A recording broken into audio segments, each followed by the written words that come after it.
మరణం అనేది చెప్పుకోలేని బాధ. అది తమ వారిని విడిచిపోయారు అన్న బాధ అనేది చాలా చాలా దారుణంగా ఉంటుంది. అయితే వాళ్ళ గుర్తులు, ఆ స్మృతుల్ని వాళ్ళంతా తలుచుకుంటూ ఉంటారు. ఇప్పుడు లేటెస్ట్‌గా వచ్చిన టెక్నాలజీని బేస్ చేసుకున్నట్లయితే మనిషి చితాభస్మం బూడిద నుంచి రత్నాల్ని తయారు చేసుకోవచ్చంట.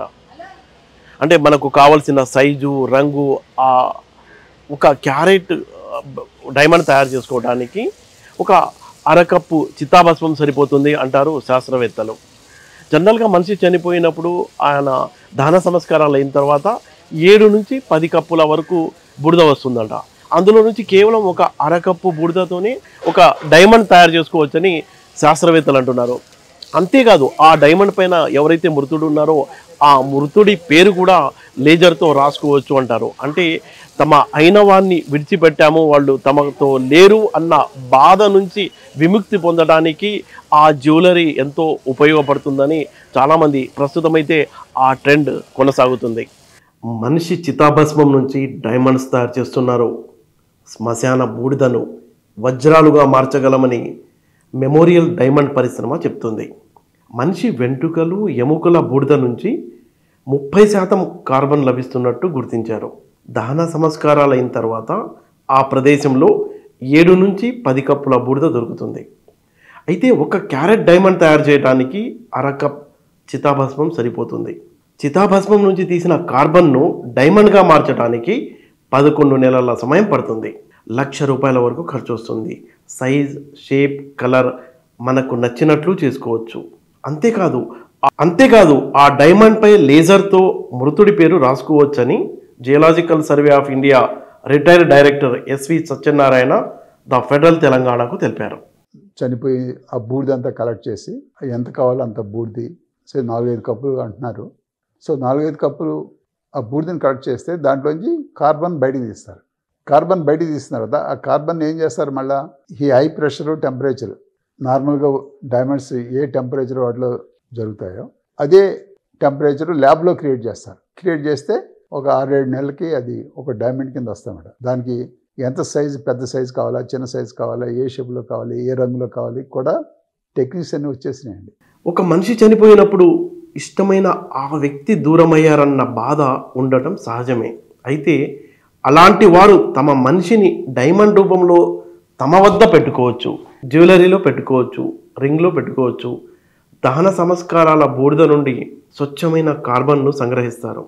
ఆ తర్వాత ప్రత్యేక హెచ్పిహెచ్టి అంటే హై ప్రెషర్, హై టెంపరేచర్ ప్రెస్లు, సిజ్ ప్రెసేషన్ ఉపయోగించి చనిపోయిన వ్యక్తిని వజ్రంగా మారుస్తున్నారు. ఈ మొత్తం ప్రొసీజర్కు 11 నెలల సమయం పడుతుంది. ఆ డైమండ్ వారి మధ్య ఉన్న అనుబంధాన్ని సజీవంగా ఉంచుతుందని నమ్ముతున్నారు. తాము ప్రేమించే వ్యక్తి జ్ఞాపకాల్ని స్మారక వజ్రంగా మార్చుకోవటం ఇప్పుడు ట్రెండ్గా మారుతుంది. మెమోరియల్ డైమండ్ వాడకంపై ప్రజలు ఆసక్తి చూపుతున్నారు. ఎందుకంటే తమ ప్రియమైన వ్యక్తిని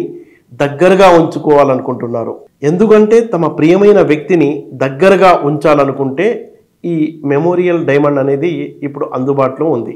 కార్బన్ అణువులు ఒక నిర్దిష్ట క్రిస్టల్ నిర్మాణంలో ఏర్పాటు చేయబడ్డప్పుడు అధిక ఉష్ణోగ్రత పీడనంలో వజ్రం ఏర్పడుతుంది. శ్మశాన బూడిద నుండి కార్బన్ను వేరు చేసి దాన్ని గ్రాఫైట్గా మార్చి తరువాత దానితో వజ్రంగా మారుస్తున్నారు. సాధారణంగా వజ్ర నిపుణులు సహజ వజ్రం, మానవ నిర్మిత వజ్రాన్ని వేరు చేయగలరు.